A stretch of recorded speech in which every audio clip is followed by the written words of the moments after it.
All right, guys, so we're here again starting this haircut with a 2-guard. We're going to be working up the sides and the back on this haircut with this 2-guard. We're working over the occipital, as you can see, up close to the crown area. And on the sides, we're going to be working over the temporal area and going closer to the parietal ridge. Reason being is because he has cowlicks in some areas, and so we want to take those a little bit tighter because he likes his hair short. So I take it up a little bit tighter on the sides, or a little bit higher, I should say. And then we're blending in the top with the shears. Okay, on this part, we want to take a look at how I'm moving my clipper in different directions. Why do you think this is? It is because his hair grows in several different directions, and if I don't cooperate with the direction that the hair is growing, of course it wouldn't be a precise haircut. I could leave hairs longer. Alright, so ensure that you're going with the growth pattern in the hair. Hair grows in different directions all over the head, so be mindful of how that hair grows. Alright, so we go into the detailing part of the haircut. I'm sorry, guys. Using our trimmers, we're going into the detailing part of the haircut, and what we're going to do is just detail, because I feel like that's the most important part of the haircut, just because detailing kind of brings that cleanness to the haircut. So you saw me there just tap my hand with my trimmer. What I'm doing is just ensuring that the trimmer is not too sharp for the neck, because the neck skin is very thin. So you want to make sure that you're not using a really sharp clipper on the nape area when you're creating your lines in the back, just to ensure that the client is comfortable when cutting, as well as you don't break the skin. Okay, all right, so let's finish up this detailing, guys, and then we'll jump into our scissor cut on top, which is now, right? All right, so we're here and we're using water because we want to make sure that we keep control over this hair. We also want to ensure that we're able to grab the hair and position the hair in the directions that we need to direct it whenever we're cutting. Okay, and it also helps us see the lines in this white hair. All right, so do you see how it kind of amplified that weight line because of the color of the hair?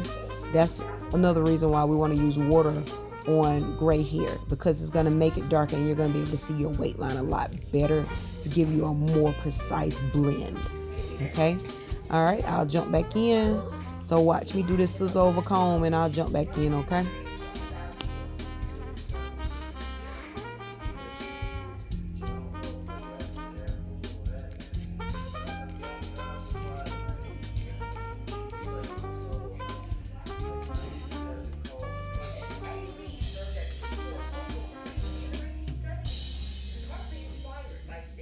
All right, so as you can see, I'm doing a lot of combing over.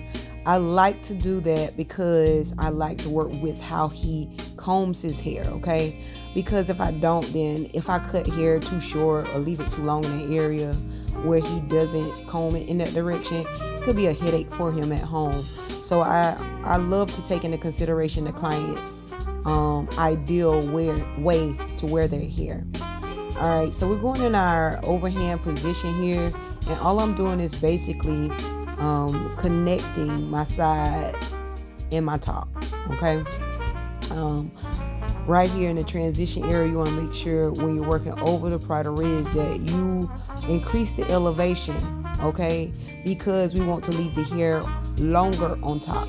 If we were trying to maintain the shortness around but giving it a gradual change in length on top, then of course we would use minimal elevation, if any, right? But because he likes to leave length on the top, I am using elevation at the parietal ridge, right in there in that transition area where the hair begins to change in length.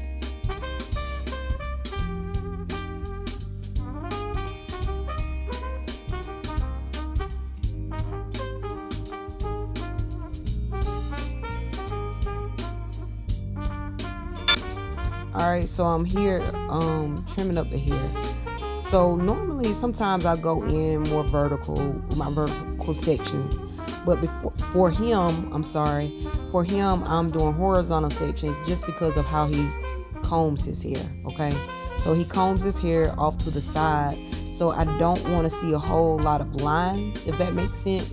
Being that I'm not doing a lot of point cutting, I am going to thin it out, but I'm not doing point cutting.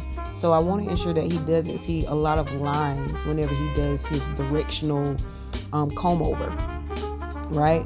So if he was combing it forward or back, I would do more of a vertical section to achieve the look. And it just kind of makes the hair look more flush and put together.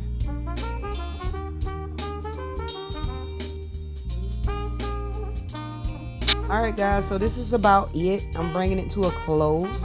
Don't hesitate to let me know what you think in the comments. And don't get mad when I'm critical if you're critical with me. We just vibing, we just having a conversation, talking, whatever. Some of y'all getting y'all feelings a little too deep. But I love you all in real life. Thank you for tuning in.